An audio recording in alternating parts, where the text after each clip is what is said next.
पूर्वांचल के लोग भी हैं, विशिष्ट जन भी हैं। और राम के दरबार में तो खैर कोई विशिष्ट नहीं रहता। भगवान श्री राम के दरबार में समत्व और ममत्व का ही बोध होता है। और भाव विह्वल कर देने वाली ये तस्वीरें आप देख रहे हैं श्री राम मंदिर अयोध्या धाम से। अश्विनी, हमारे संविधान की मूल प्रति में भी ये जो राम दरबार है उसकी छवियां अंकित हैं।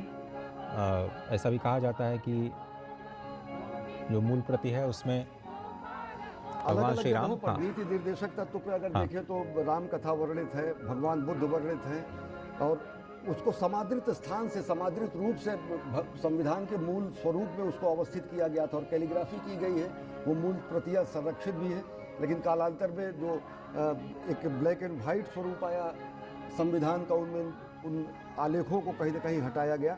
तो निश्चित तौर से राम अगर देखें तो संपूर्ण भारत की चेतना है। भगवान श्री राम केवल सनातन धर्म के आराध्य ही नहीं, राम नाम भी है, राम अभिवादन भी है, राम जीवन भी है, राम वृत्ति भी है। और प्रधानमंत्री नरेंद्र मोदी ने एक बार बहुत पहले एक कविता लिखी थी, मैं उसका उद्धरण करना चाहूँगा। प्रधानमंत्री नरेंद्र मोदी ने लिखा कि राम व्यक्ति को नहीं, वृत्ति को प्राप्त संज्ञा है। राम हमारा चिंतन, दर्शन, प्रीति, प्रकृति और प्रज्ञा है। राम चिरंतन जीवन मूल्यों का स्वर्णिम शिखर है। राम हमारी संस्कृति का सारस्वत हस्ताक्षर है। राम हमारा धर्म, हमारा कर्म, हमारी गति है। राम हमारी शक्ति, हमारी भक्ति, हमारी स्तुति है। बिना राम के आदर्शों का चरमोत्कर्ष कहाँ है? बिना राम के इस भारत में भारतवर्ष कहाँ है? तो भारतवर्ष के प्रतीक के रूप में, भारत भारतीयता के तेजपुंज के रूप में भगवान श्री राम है। राम नाम भी है, राम सब में है, राम सबके हैं, और सबके राम और सब में राम की दृष्टि को ही सनातन संस्कृति स्थापित करती है।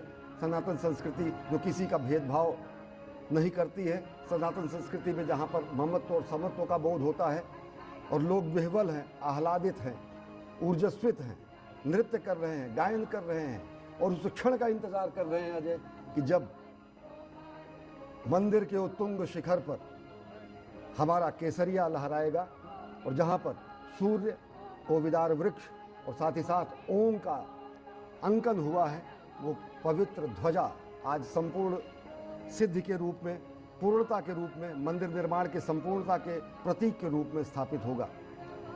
ये छत्र देख रहे हैं, जो छत्र है, ये छत्र कहीं ना कहीं ऐसा छत्र है जो लोगों को अभीत करता है, जो लोगों को निर्भय करता है। ये ऐसा छत्र है जो रामराज की संकल्पना को लोगों के सामने रखता है। और ये वो ऐसा छत्र है जो ये बताता है कि हमारे संचय में था दान, अतिथि थे सदा हमारे देव, वचन में सत्य, हृदय में तेज, प्रतिज्ञा में रहती थी टेव। भगवान राम ने अगर प्रतिज्ञा की कि निश्चरहीन करो मही, भुज उठाए प्रणकीन, तो निश्चरहीन उन्होंने समूची धरती को किया और रामराज की स्थापना की। भगवान श्री राम ने अगर प्रण किया कि राक्षसों का नाश होगा, धर्म की स्थापना होगी, तो उसको उन्होंने किया। तो वचन में सत्य, हृदय में तेज, प्रतिज्ञा में रहती थी टेव। वही है रक्त, वही है देश, वही साहस है, वैसा ज्ञान, वही है शांति, वही है शक्ति, वही है हम दिव्य आर्य संतान। तो आर्यावर्त में आज दिव्य आर्य संतान के इस उत्तुंग शिखर पर ध्वजारोहण का समय नजदीक है। करीब 10 मिनटों का समय शेष रह गया है जब अभिजीत मुहूर्त प्रारंभ होगा 11:55 पर, और उसके बाद जो भगवान श्री राम लला के मंदिर के शिखर पर दंड है उसमें धर्मध्वज की प्रतिस्थापना की जाएगी। सीधी तस्वीरें आप देख रहे हैं श्री अयोध्या धाम से।